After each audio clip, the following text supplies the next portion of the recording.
look, I ain't even trying to brag or nothing, but I got pizza. I got pizza. It's a pizzeria stream. I saw it the other day, but I wanted to wait till I was on stream to watch it. That's the case with a lot of these. Like, it is hard to see a really cool video and then be like, well, I probably shouldn't watch it right now. I should probably wait. So, yeah, but I did. Subtitles. How do I, dude, YouTube updated its thing. There it is. I couldn't see it because my phone was in the way. Oh, no, wait, that was the video. Let's go 1080p. But it is, why did the future look cooler in the 2000s? So I'm trying to hear what bro has to say. Mind me, please, if I got crumbs in my beard. It is what it is. Lock in. YouTube, what up, though? Let's tap in. Let's see what it's talking about. Or perhaps like this? What happened to that? From movies and marketing to games and aesthetics, it seemed way cooler in the 2000s. Especially the Now, games. there's a lot of weird reasons for this, and no, it's not just because you were younger. Chances are your expectations have changed regardless of your age. So, why doesn't the future look like this anymore? Were these actually real places? And more importantly, what the hell was going on in the 2000s?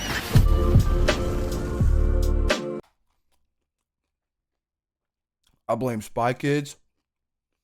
And I blame when the internet got kind of popular, like YouTube. Because I'm 25. I was there since the jump. I was there since YouTube was created, baby. And these memes are like, really, before they were called memes, they were like these images coming out of like the iPhone 70 or something, or like the iPhone 20 before we were even close to that point. And it would be like this iPhone that could project out like a laser keyboard that you could type on. And before the future, like, I mean, that sounds kind of realistic nowadays, but back in the day, that sounded like the most futuristic shit ever, bro. And it'd be stuff like that, this all the time. Also, I'm going to say, I'm pretty sure that's somewhat what inspired not only the Backrooms, but like Liminal Core is what the past used to think the future would look like. Low-key, that's what I think. Even if you aren't familiar with the term, you've definitely seen futurism before. Maybe you played Fallout and fell in love with its 1950s aesthetic. This is actually called retrofuturism. And there's a reason it feels strangely familiar. It draws on predictions from the 50s to create this nostalgic yet high-tech look. Back then, this really was how people thought things would turn out. And yes, we're still waiting on flying cars. The point is, every decade had its own version of this. The 2000s were especially strange, but we aren't there quite yet. Another notable period was the 80s, responsible for popularizing the cyberpunk aesthetic. Movies like Blade Runner painted a future full of neon lights, augmentation, and giant holographic advertising. It also did something the 50s, 60s, and 70s didn't really do. It made the future. I like Dieselpunk, but I don't like Cyberpunk. Not the game. I mean, just the concept. I don't like Cyberpunk. Future looked kind of scary. Rather than only focusing on the wonders of the space age, it hinted at a more dystopian existence. And this wouldn't be the last time. Still, when the 90s rolled around, people started to get a lot more excited for the future. This ramped up towards the end of the decade, and you started to see the word 2000 plastered over everything. It was a symbol of technological advancements, experimentation, and a new digital age. Depending on when you grew up, you might have had varied expectations for this future. For instance, the vision of the early 2000s was vastly different to its later years. In fact, as we dig deeper, I think still to this day, like, these were the type of memes that would come out. I think still to this day, I would have preferred a future like this. Wouldn't you guys? Like, I feel like this would be so calm. A lot deeper, you may start to notice some recurring design trends. These all have names, and when we eventually look at those, we can start to understand why things looked the way they did. But first, let's explore the future of the past.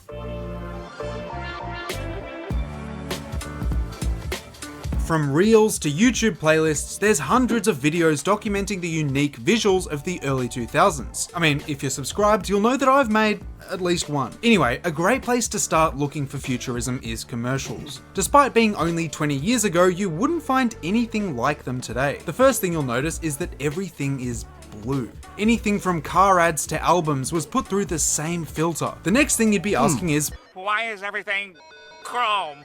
Everything is chrome in the future. in the late 90s and early 2000s, this is mostly what the future looked like. Making something silver and shiny set it apart from the aesthetics of previous decades. It felt energetic, advanced, and alien. I also get the sense that it took itself a lot more seriously. Where the 80s and 90s often used more vibrant colors and patterns in marketing, the early 2000s employed a darker atmosphere and a more uniform palette. Nah, I ain't gonna lie to you though. If everything was chrome, I would have been so miserable. I would have been so miserable. But low-key, if the world looked like this, like the freaking Power Rangers or really any of this stuff where they, like in the early 2000s, what they thought the future was gonna be like. I'm gonna say a hot opinion. I'm gonna say a really hot opinion. It's a hot take. I like the direction we're going right now with minimalism. I know a lot of people don't, but I love it. Like, they hate that McDonald's lost all its character, but to me, McDonald's, the old McDonald's, had a farm. It just screams 2000s. It just screams old, and I don't know. It's kind of like, because I was born in this stuff, you know what I mean? So, like, I grew up, it's almost like the establishment grew up with me, like McDonald's, Wendy's, Burger King, all these places that are turning into minimalism. And it's just like, I don't know.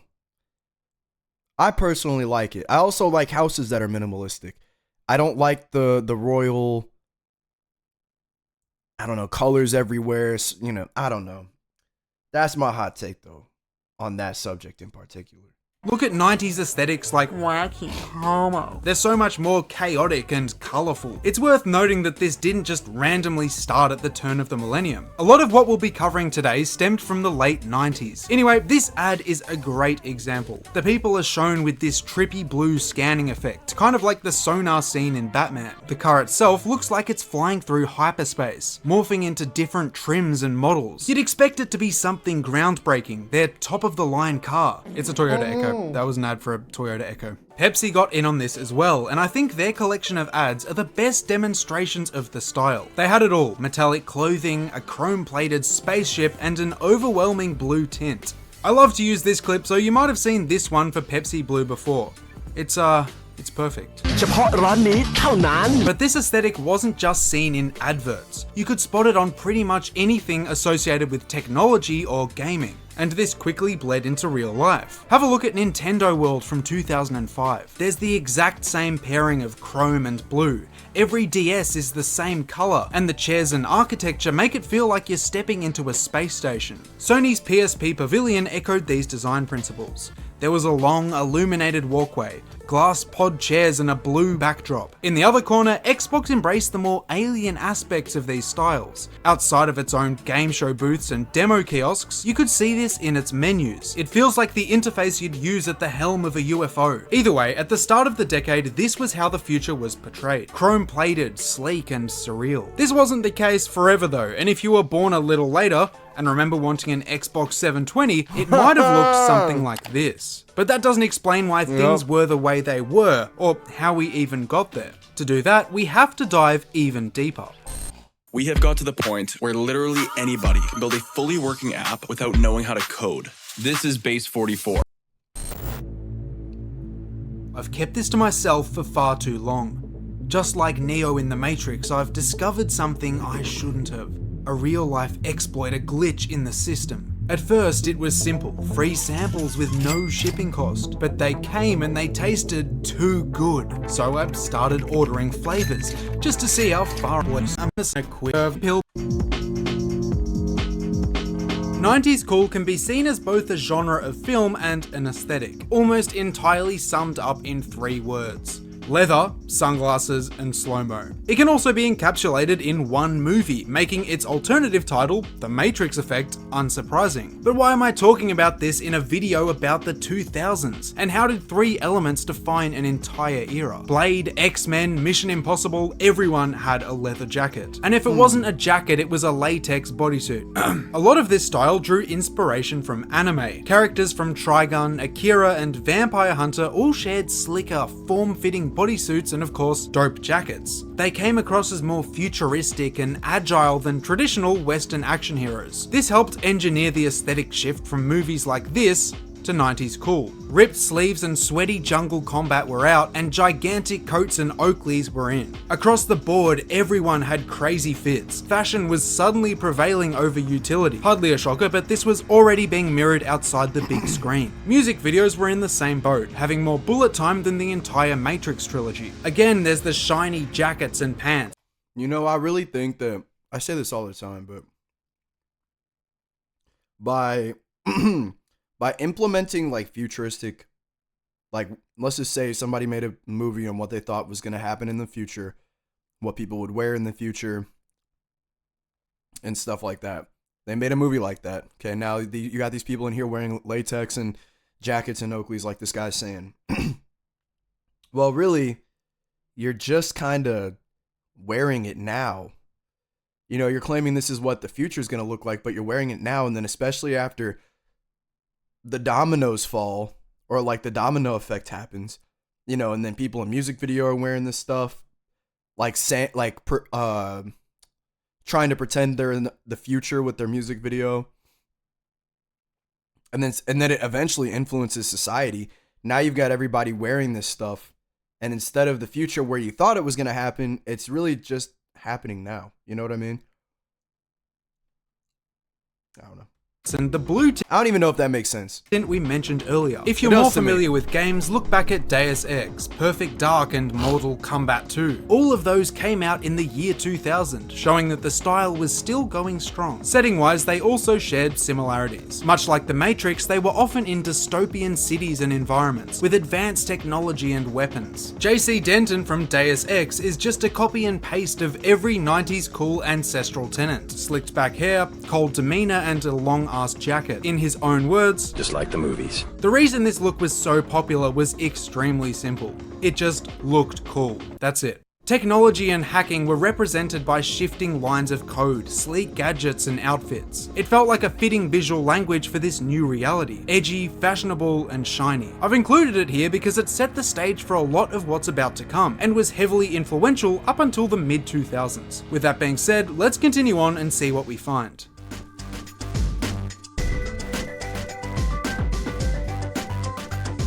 We've established that chrome and blue were the colours of the future. But why was this, and does this look have a name? From the late 90s to the early 2000s, you couldn't escape products and media covered in curved silver plating. This idea was famously captured in SB-129, the 14th episode of SpongeBob. Released just before the year 2000, it shows Squidward being cryogenically frozen and waking up 2,000 years later. He's met by Spongetron, and of course, everything looks like this. There's even a guy running around spray painting stuff that doesn't fit in, which is hard not to read as a jab at literally any tech company at the time. I mean, seriously, look at flip phones, handhelds, consoles, and watches. I don't know why, but these are suddenly weirdly appealing to me. But I've made some interesting choices in the past. More to the point, this trend has been retroactively organized and categorized through the aesthetic known as chromecore. I've discussed this before, but it's important to mention here because it really was significant. It capitalized on the narrative of a metallic future by giving people tech from that vision. Even though this is just a Nokia, it feels right at home in all of those ads and music videos. Now you could own a piece of them yourself. Notably, you could also spot it in website design, the second that people could add reflections to anything they did, leading to pages like these. Compared to 90s cool, it showed a cleaner, more optimistic approach to style and futurism. Still, while being more sanitized, it was far from minimalist and just as exciting. At this point, you might be wondering why nothing really looks like this anymore. It still comes across as futuristic and clean, so why can't you buy a chrome PlayStation I or don't know if it Nintendo does Switch? anymore. Why had this look completely disappeared by 2010? Well, a lot of it came So like my point is, that kind of leads into the point I just said like a second ago. So it's like When I think of this stuff now, I don't think of 2025, 2026, whatever. I think of 2003, you know, because so much of the stuff was trying to come out, trying to look so much like the future, that's kind of pretty much where it stayed, was where it was at. 2003. This doesn't look like the future anymore. It looks old, you know. All of it really looked like the back rooms. I mean, like, this PlayStation 3 right here looks like the back rooms. This controller looks like it belongs in the back rooms. It's kind of, unfortunately, how it is. Came down to materials. Shiny stuff is susceptible to scratches, wear and tear, and general damage. If you've ever owned one of those old Lego swords, you'll see where this is going. After a few years of the craze, companies started to shift back to more durable and cheaper materials. Everyone except Apple. Why the fuck are phones made from glass? Regardless, chrome plating was somewhat short-lived, but one of a few interesting approaches from the time. Making everything see-through was another that we'll look at soon. Oh lord, yeah.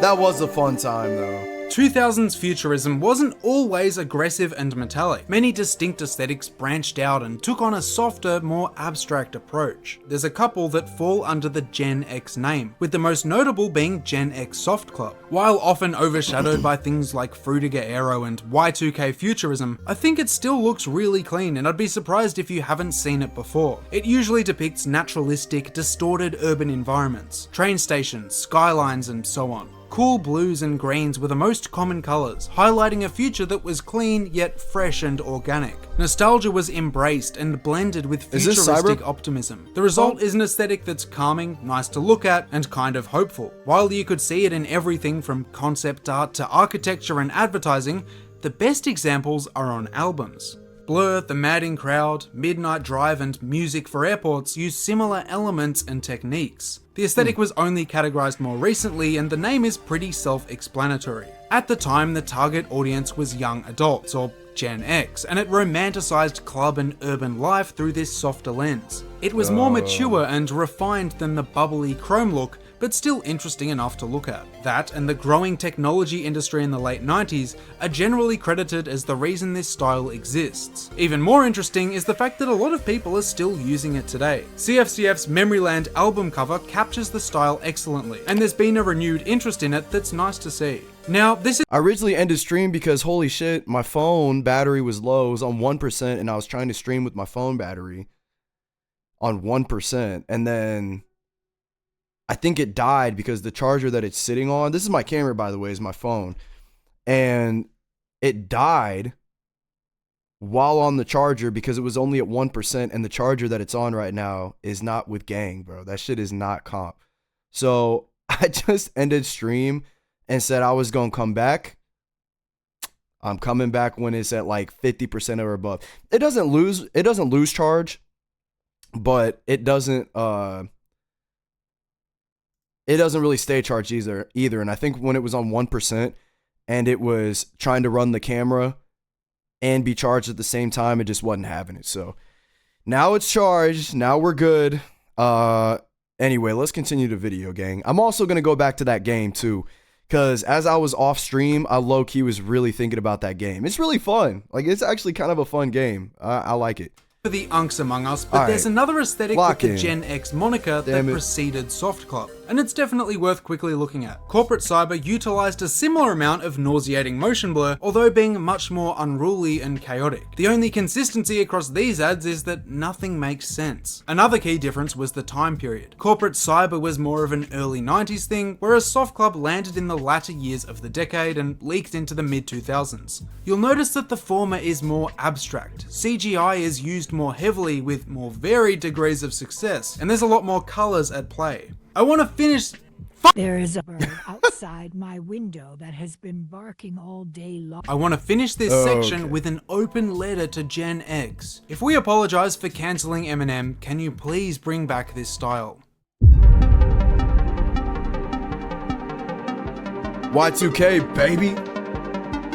So we've covered some key aesthetics from the era, even some from the late 90s. This wasn't just because I think they're cool though, it was, as you'll find elements from all of them in Y2K futurism. This is the real meat and potatoes of the first half of the decade and also this video. There's tons to unpack here, from clear tech to bizarre ads and video games, so we might as well jump in. Y2K is a term derived from a software problem in the year 2000. The aesthetic covers one of the largest and most comprehensive expressions of 2000s futurism. If you spend a lot of time on TikTok or Instagram Reels, you might have heard it being referred to as cybercore or K-bug. It can be traced back as far as the late 80s, sharing visuals with rave flyers from the UK underground. However, things really started taking off with the rise of CGI and the internet. Websites and advertising began to lean into this futuristic vision. The year 2000 was right around the corner, and it was an easy way to grab a piece of the hype. In terms of games, it's usually tied to the 5th and 6th generations of consoles. You know, the original Xbox, PlayStations, GameCube, and Game Boy Advance. I recently saw an ad for the PS2 that nicely demonstrates both the technological optimism of the time and this aesthetic. The year is 2078, and it shows a mock advertisement for the PlayStation 9. When you crack it open, it releases spores that attach directly to your adrenal gland.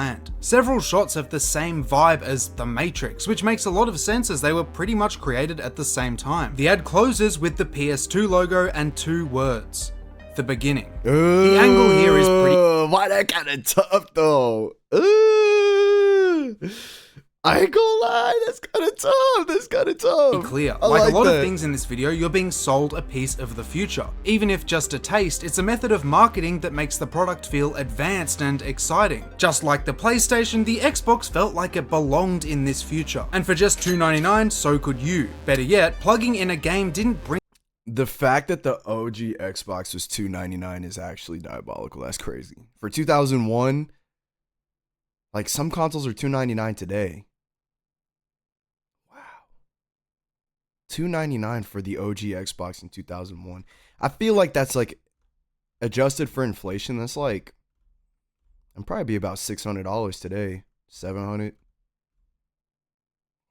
You out of this fantasy. The flagship title for the Xbox was a futuristic sci-fi shooter. The Dreamcast had games like Space Channel 5, and many others shared these kinds of settings. On the topic of futuristic... Okay, last time pausing for a second, but you want to know something crazy? So I just thought of this, and I really want to tell you guys. So I'm a huge Zombies fan, right? Like I'm a huge Call of Duty Zombies fan.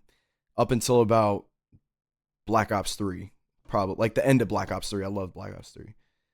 I don't know what the fuck Treyarch's doing now. And honestly, we could talk about that too. Because I wanted to make a video on that, but it was 2012, I believe. So I had turned 12 years old.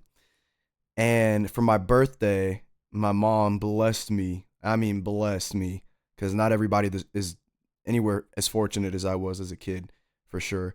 And she blessed me with an Xbox 360, the slim version, Halo 4, I think it was what it was, and Black Ops 2. Now, also, mind you, back then, I think games were $50. Now they're like 70, I think, 60, I think they're 70, 80, something like that. But back then, they were like $49.99. So she got me Black Ops 2 and Halo 4 on the Xbox. I heard a lot of hype behind... Why did I just pull a Donald Trump there? A lot of hype. I had a lot of hype. No, but I had a lot of hype told to me about zombies, not just Black Ops 2, to zombies, because obviously nobody played it. Played Black Ops 2 because it came out during this time. So I get home, set up the Xbox, and I play Halo 4. I set Call of Duty Black Ops 2 to the side because from the hype that I heard Halo was good, but I heard a lot about Call of Duty. So I saved the best for last, as far as I understood. And I played Halo 4 for about maybe 10 minutes. And I got so incredibly bored that I couldn't play any longer. Now, mind you, I was like 12. Okay. So my attention span was that of like a goldfish. So I hop off Halo 4. And I put in Call of Duty Black Ops 2. I went straight to zombies mode. And thus, my career in terms of being interested in zombies began. Like, I fell in love with it. I fell in love with the sci-fi aspect of it. I like that it was in the future, but not like it didn't look too in the future. Because now that I'm grown, I know what happened in transit. The Earth got nuked after the events of Moon, right? But I didn't know that at the time. I just knew I was in this town full of zombies at the time I was 12. Like, I was scared of these things, bro, chasing after me and stuff. But I loved it so much. I went to my buddy's house the day after, and he was teaching me how to play because he had already played Black Ops 1 and World at War. I was late to the curve in terms of all my friends playing zombies and stuff. So he was teaching me how to knife zombies and shoot zombies, how to kind of get good at the game mode. Yep. And then a few months later, we were talking about GTA 5, and he was like, bro, you have to let your mom convince you to get that game. You have to. Like, I remember I was over at his house playing GTA 4 because there was no way in hell my mom was going to let me get Grand Theft Auto for the Xbox. So I went over to his house to play it. We were playing GTA 4, and he was like, bro, GTA 5's coming out soon, bro. Let me show you the trailer. He'll show me the trailer. I'm starstruck. And he's like, bro, you guys, I don't know how you're going to do it. You're going to have to pull like the Odell of the century, but you're going to have to convince your mom to let you get GTA 5. This is going to be the coolest game ever. What a just nostalgic time, you know? What a nostalgic time for life.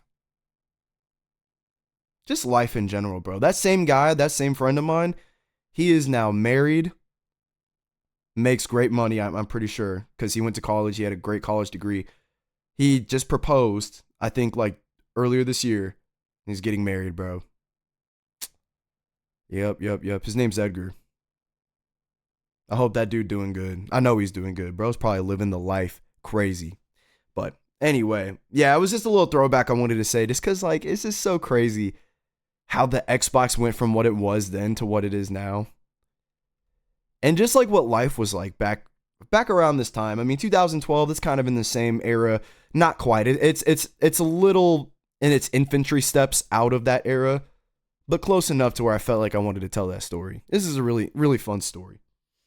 Stick consoles, I have to talk about the clear craze in the 2000s. I touched on this briefly before, but there's a new reason that I'm talking about it today. The clear craze was a distinct component of Y2K futurism, and was a fad all through the early years Loved it at the time, hate it now. of the decade. If it was tech related and it wasn't already chrome, it was clear. TVs, controllers, consoles, and most famously the iMac G3 are all colourful examples. Even though there was rarely anything to actually see, it was still a seriously cool look, and many consoles with it have since skyrocketed in price. You wouldn't just find this in the 2000s though. The 80s kicked things off with phones like this, and the 90s followed suit. Outside the shelves of EB Games, Prisons had clear technology for entirely different but far more obvious reasons. Regardless, a few months ago I mentioned how badly I wanted controllers like this again, specifically for Xbox. And to my surprise, they actually just started making them, and I think they do look pretty good. All that's left now is a translucent Series X. Before we go any further, it's important to quickly mention Metal Heart, an aesthetic from the same genre and time frame as Y2K futurism. It used 3D metallic shapes to create jagged patterns and visuals. You might recognize it from Armored Core Nexus, early websites, and even artwork. It's more mechanical, darker, and edgier than any of the other aesthetics in this video, especially the ones towards the end. Taking its name from, a book called Metal Heart, it peaks for a few years before starting to die out in 2004. To this day, it remains one of the most obscure yet fascinating offshoots of Y2K futurism. That's kind of cool. This period also saw some unique approaches to marketing, and I want to draw your attention to one advertising firm in particular. In the late 90s and early 2000s, a company called Fragile Design produced several pieces that resonate with almost every style we'll be covering today. I actually posted a few of these on Instagram. Looking at their work, you can see elements of Gen X Soft Club, Futurism, and Metal Heart. Yes, they are out there, but I think it works. Seriously, to the 3 other Australians watching this video, you can't tell me that Big M wouldn't taste better in this carton. As a whole, technology was represented very differently to today. The internet was still borderline magic to a lot of people, which is unsurprising considering the way it was portrayed. On TV, it was visualized as anything from beams of light to fluid, multi-layered 3D spaces. There was a sense that it existed within its own realm that was separate to our own, with computers and phones representing portals into cyberspace. This dynamic was sort of reflected in reality, although not nearly as dramatically. Houses used to have a computer room, a desk like this, and that was where the internet lived. It was Yeah. very much separate from the day-to-day, not something that followed you around at all times. Yeah. This tweet nicely sums it up. Today, however, I this think is- my grandma had that exact same desk. I don't know. They all kind of look one and the same, but she had that exact same desk, bro. Well, really, she's my auntie. Weird bloodline, but yeah. She had that exact same desk, bro. Everything's white and chunky. Sometimes that screen doesn't look like it in particular, but most of the times the screens are made out of glass. Oh my goodness. I'm so glad society and life just moved on from this because it was so in the way, bro. You know, like you had to have a dedicated space for this. Nowadays, I mean, yeah, we have computer desks, but they're a lot more thinned out. They're a lot more nicer looking. Ah, man. I did not like. And then you know what I didn't like even more? These, bro. I thought it was cool for maybe a good 2 minutes, but the sliding out a board with the keyboard and oh my gosh, bro. Cause it's like it's either doing one of two things. It's sliding into my gut, or I gotta physically slide back with the desk, bro. No bueno. is no longer the case. Whether it's your watch, phone, PC, MacBook, or a TV, chances are you're constantly connected to the internet. It's far from some exciting escape into a different world because it is the world. Consequently, tech just doesn't have the same aura as it did during the 2000s, and the marketing around it isn't as futuristic. Naturally, this isn't the I wanna only stream reason deck. Y2K futurism fell out of fashion and was eventually replaced by something else. But before we reach those moist horizons, we have one last stop in the early 2000s.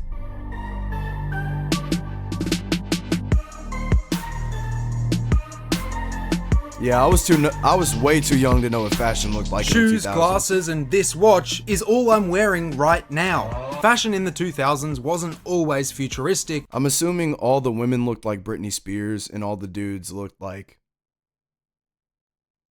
I can't even give you a figure, but like I can picture his jeans, oversized t-shirt, maybe a hat on backwards or forwards, a t-shirt underneath the t-shirt. Yeah. But when it was, it did it well. This was evident on the covers of magazines, in music videos, and in movies. So let's find out. Hold on, I gotta pause the video real quick. So, let me just put this back on. So, I have a problem with my nose, my nasal canal, and I've had it ever since a kid. I'm just now getting to the point where I'm ready to figure out what the hell's going on. Well, I have for a few years, but the answer has always been Flonase. And so I finally started taking that for about 4 months now. 5, 6, 7 months now, actually. Since like early summer. And there's just no difference. It's still ass. My nasal. I think so like what it is back here. And the mucus, instead of sitting right here or draining this way out my nose, it goes this way into my throat. So whenever you hear me sniffling or sucking up, it's because it's all draining back here. And I've done so many tests to like my family. I've taken videos of it where like I feel it all the way back here. I feel my congestion. And I get out my phone and record me getting a napkin and I blow my nose and nothing comes out. And then I'll, do one of those numbers and then hack it out and you'll see what's being drained back here. It's just like something that's always happened, unfortunately, with me. But I think my next step, since the Flonase isn't working, is I don't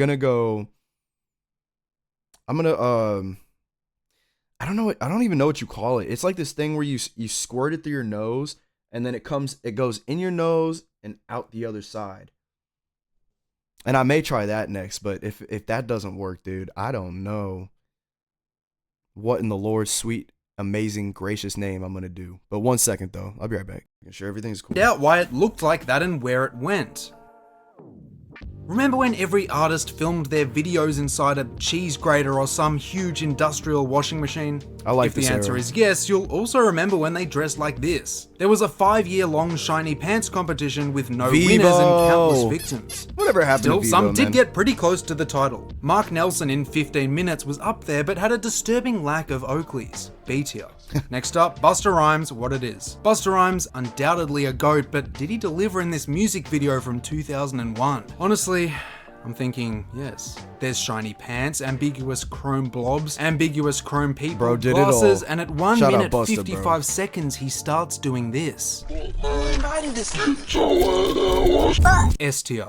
Yikes. Can't Get Over by September. This one really leans into the futuristic angle. Flying cars, Cloud City, and a touch of 90s cool. As for the main outfit, This really just the Spy Kids era, bro. Like, all this just looks like it Spy looks Kids. like what 2006 thought 2012 would look like, and it could be shinier. A tier. Busta Rhymes is back, only this time we're inside an impossible Rubik's Cube. He looks like RoboCop, he busts a circuit here, and there's a marching band inside a giant birth canal. God tier. That feels like a nice segue into this next part, so we'll keep things ticking. You might not give a lot of thought to experimental looking watches, and maybe you don't even think about watches at all, but it's definitely worth paying attention to what was going on in the 2000s. We got some of the strangest looking pieces of all time as companies vied to make futuristic timekeepers. A good rule of thumb is that if it looks like it came out of Spy Kids, it was probably from this time. Personally, come on, I don't bro. mind the Nike Triax. I told It even you. came in a silver I told armored you. version, which is now selling for ridiculously high prices. Naturally, Oakley was right behind them with the blade and the judge. As That's weird as they hilarious. might look now, I can appreciate their attempts to put an artistic spin on something as ubiquitous and simple as the watch. Facts. In Yep, fact, yep, this I do kind like of that. experimentation Nike. today could do a lot for the industry in terms of bringing in new enthusiasts. I mean, Yeah. there's already a huge secondhand market for these older pieces. Going Yep. beyond accessories, the emergence of this new futuristic look was chronicled in magazines like Kerouac. Low key ski. I know I keep pausing, but low key ski. I would love if Nike, for example, because people are already doing this on Etsy and stuff, but I would love if y'all or any brand really did a lot more collaborations with a lot more things. Like, I would appreciate it if y'all were fluid with your collaborations. Like, my best example is on Etsy, I see Nike hoodies or sweaters with Spider-Man on it, and Spider-Man's like hanging from a web on the Nike logo. Dude, yes, that's awesome. Or like a Venomized Nike hoodie, bro, where like the Nike hoodie is like distorted because it's like actually supposed to be a Venom Nike hoodie. Oh my, dude, I would buy that for $200. I don't care if I'd go into debt to buy that hoodie. I'm just letting y'all know now. Based in Japan, an early issue titled What's Cyber looked at the outfits of an emerging street culture scene. Common elements were short, spiky hair, metallic materials, chunky platform boots, and of course, shiny pants. All in all, the message was pretty clear regardless of where you were in the world. This was how people dressed in the future.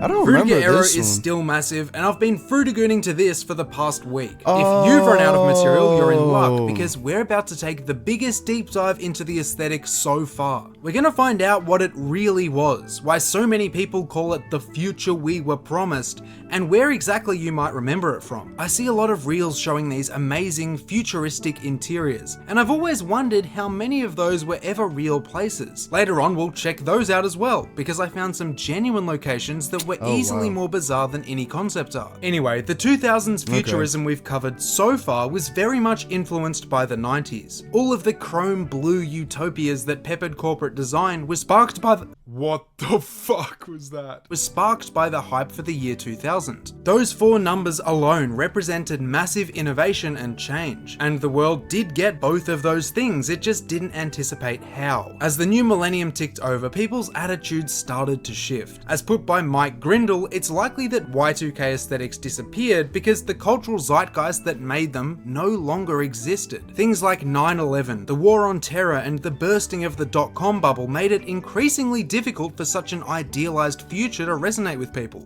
Furthermore, as handheld devices and computers exploded in popularity, the world grew more familiar with them, and if you didn't, 90s style UIs were starting to look outdated. By roughly 2004, the stage was set for a revitalized approach to interfaces, and inadvertently, futurism.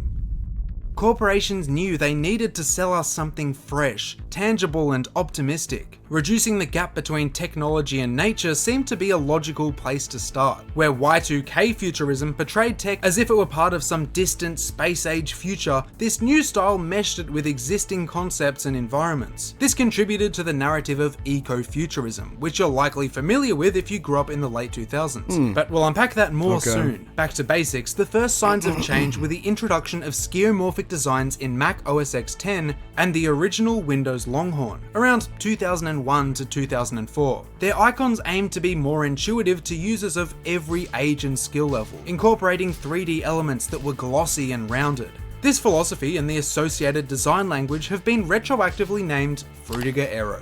Frutiger coming from Adrian Frutiger, the creator of this font, and Aero coming from Microsoft's design theme for Windows Vista. Today, its absence is most notable in menus. For a couple years, it was a very popular style for everything from consoles to phones. They'd have blue or green swirls of color in the background, sometimes with rays of light poking through as if underwater. When coupled with bubble or water drop-like icons, the naturalistic themes were hardly subtle. This was especially prolific around the early years of the 2010s, being largely replaced by flat design. This didn't stop us getting some cool interfaces though, and I especially like the original Xbox that era. 360s and the menu for this random smart TV. Honestly, it's strange looking back at this era because at the time it didn't feel out of place at all. It's No, only it when didn't. comparing modern designs to it that you notice how much things have changed. Samsung and Apple haven't used glossy, skeuomorphic designs for like 10 years. They aren't hard to navigate now or anything, and there still are some nice gradients and colors, but this cool design philosophy seems to be a thing of the past. So, how did this short-lived approach to UI evolve into Gen Z's promised future? Well, this look wasn't exclusive to interfaces. The switch to HD and the rise of advanced modeling software made it easier to render realistic 3D objects. This is a key difference between Y2K futurism and Frutiger Aero. The former was usually produced with lower resolution and more primitive lighting and effects. Regardless, everything from advertising to video games started to embrace this new aesthetic. It was especially popular in corporate stock images, and so many of the most iconic pictures came from a single website. Asadal Design is a Korean company specializing in, well, stock images. It's where this image originally came from, now one of the most definitive representations of the style. Water, glass, and giant globes were consistent visuals, the globes representing the world or the World Wide Web. Those with buildings in the background spoke to a sustainable, optimistic vision of eco-futurism. Some have since labelled this Frutiger Eco, a subdivision centered around environmentalism and a harmonic balance between architecture and nature. You did see this a lot on TV, a good example being this ad for the DS Lite. It has the same cityscape on the horizon, bright green fields and, people levitating. Moving on, if you've ever owned one of these lamps or saw this meme recently, you'll recognize another micro category called Helvetica Aqua. This focused more on water, the ocean, and tropical fish, and was a popular motif in interior and product design. It was less futuristic, but utilized to sell new tech regardless, as you can see in the ad on screen. In terms of architecture, Helvetica Aqua can still be found in today's interiors. Have a look at this waiting lounge from Taiwan's international airport, or even the inside of this children's hospital. Dark Aero, on the other hand, is a little more obscure. To a guy like me, Dark Aero is just normal Aero, but that's just a glimpse into my twisted mind. Popular from around 2006 to 2015, it offered a sleeker, more professional alternative to Frutiger while maintaining the same glossy 3D elements and gradients. Great examples are these BlackBerry apps, some promotional material for Windows, backgrounds, and car campaigns. Zooming out again, you started to see more forms of media promoting this eco-futurism. Meet the Robinsons is one of the best examples that I've referenced on this channel. The futuristic city. The GOAT. The GOAT. The actual GOAT. Meet the Robinsons. Oh my goodness. Yeah, this does encapsulate the old Y2K feel, dude. Holy. What a goated movie, bro. Of Todayland shows a Why is it in Japanese though? world where nature hasn't been neglected as technology advanced. There's bubbles, water, grass, and a skyline that looks straight out of a 2009 stock image. This helps shape the narrative that a lot of Gen Z grew up with, that the future would be colourful, high-tech, and green. On apps like TikTok and Instagram, you'll see digital stock. There's bubbles, water, grass. You know what though? You know what though? I'm gonna say this. Okay. I'm just gonna put it out there. This, I feel like Meet the Robinsons, while it may have some elements of whatever he's talking about, what type of futurism, this is more, in my opinion, retrofuturism. Meet the Robinsons. I think Meet the Robinsons encapsulates a lot more. I mean, look at the plane they're flying. You know, it has that dome over it, still steam or like smoke coming out of the engine.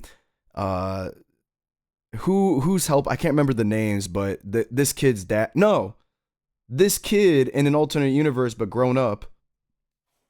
Him and his wife have that diesel punk robot looking maid, right? Or like the butler. Yeah, I don't know. I feel like this is a lot more retrofuturism than anything he's talking about right now. And a skyline that looks straight out of a 2009 stock image. This helps shape the narrative that a lot of Gen Z grew up. Like, look at that. I know you can't really, it's kind of hard to see now, but look at those trains. That is straight up retro. That looks like Meet the Jetsons. This whole thing is like a 3D renderization of Meet the Jetsons. And the Jetsons were definitely retrofuturism. With that the future would be colorful, high-tech, and green. On apps like TikTok and Instagram, you'll see this perpetuated through shorts that cut between wavy green and blue interiors. There's a general sentiment that this future has been abandoned, with people missing its hopeful tone. But how much of these places were ever real? Was it all concept art, or have we truly left this look behind? Oh, well, yeah, we you'd be have. surprised at how many places And I'm glad used to we look did. like this. Offices and stores in particular made good use of the more playful colours to create corporate environments that were at least somewhat inspiring. All of the images on screen right now were real places from the mid-2000s. Interestingly, I even found some appearances as far back as 2001. The launch of the Sony Ericsson was accompanied by a pavilion that looked straight out of 2050. While sharing many elements with Y2K futurism, the glossy logo at the front, chairs and couches were distinctly Frutiger Aero. And it wasn't even called that until like 2017. O2's flagship store in 2007 embraced the naturalistic side of things even more. With flowers, bubbles and cool blues, it ticks the boxes and feels refreshing. You could also find it in post offices, hospitals and homes. If you like the look of these designs, you can check out either of the Mirror's Edge games to edge to them even more. As we've established, you can break 2000s futurism up into two distinct eras, Y2K and Frutiger Aero. Both envisioned Oh, hell different no, that's outcomes, and scary. both What looked ad is pretty that? cool while doing so. But you still might be wondering what the big deal is, and that's fair enough. At face value, they were both byproducts of corporate focus groups, and they weren't just made to look good, there was strategy and purpose behind their implementation. Consequently, some people don't see them as anything more than weird periods of design. Not everyone though. Growing up, the eco-futurism of the 2000s and early 2010s really did make sense. Yes, it was idealized and artificial, but it felt fun. I can understand why it's become so popular recently. In a world where corporate aesthetics have been refined, flattened, and simplified beyond recognition, it offers a return to a more optimistic and colourful period. This is largely why you'll see people romanticize it as the future they were promised. It was everywhere in advertising, movies, and games, and then suddenly it just disappeared. Only this time, its replacement wasn't nearly as interesting. But that is a video for another day. I'm really glad we got away from that. I'm not gonna lie. You may hate me for it. You may hate me for thinking that way, but that's all right.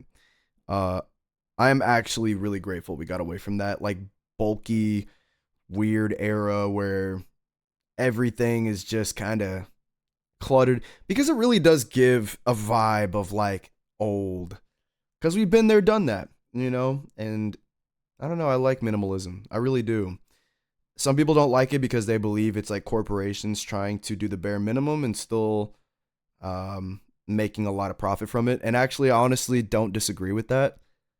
But visually, to me, it's the most appealing.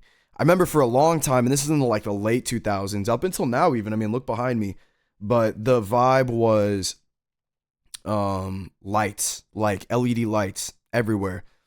That was the vibe for a long time. It still is, you know, it still is, but it's a lot more accepted into society and kind of normal now, as we're back in like 2013, 14, 15, 16, it was more a sign of the future, and it was more like unheard of. Like I remember right behind me in this door, I had an LED strip of lights that I had found off of, I don't know if it was Amazon or whatever. And I would take pictures, of it and put it on Snapchat, and people were like, "What is that on your door? What is that? That is so cool." Like, they were so mesmerized by this LED strip on my wall, on my door. And now you can just find that anywhere. I mean, you walk into a Walmart, you'll find an LED strip of some nature, of some brand. But yeah, W video. It was a cool video. I really liked it. But we're going to move on.